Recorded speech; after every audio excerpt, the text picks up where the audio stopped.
Hei, mani sauc Viktors, un šai video parunāsim par headingiem.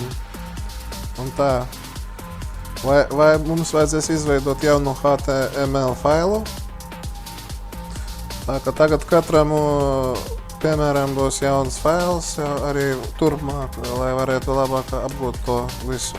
Un tā, šito saturu jums iesaku pašiem uzdrukāt, lai pamēģinātu, kā viss darbojas un lai viss ir pareizi. Un tā, mēs uztaisām CFS, kā indeks 2 HTM. Tagad ejam uz parlūku un atjaunojam.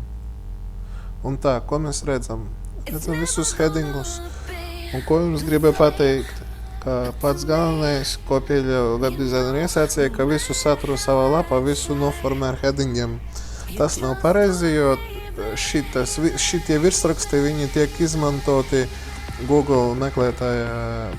Tie roboti, kad Google jūsu lapas saturu analizē, tad jums visus headingos, tas nav pareizi.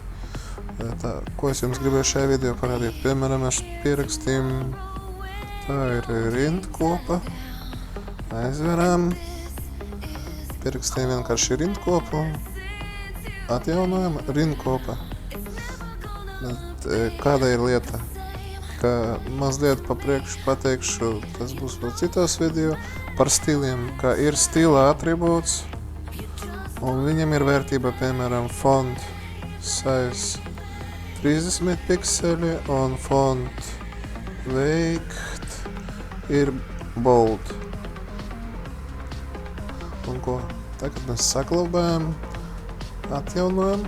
Un redziet, mums ir rindkopa, bet tā rindkopa izskatās heading 1. Ko mēs vēl varam izdarīt? Varam pamainīt, piemēram, te ierakstīt 15 pikseli, saglabāt, atjaunot. Tagad mūsu headings jau izskatās vairāk kā headings 4 vai 5, kaut kur uz to pusi. Kas bija šita video mērķis? Parādīt jums, ka headingus izmantojot tur, kur tiešām ir tēma un virsrakstī, bet visu saturu tomēr noformēt ar P tagu. Viss, paldies par uzmanību!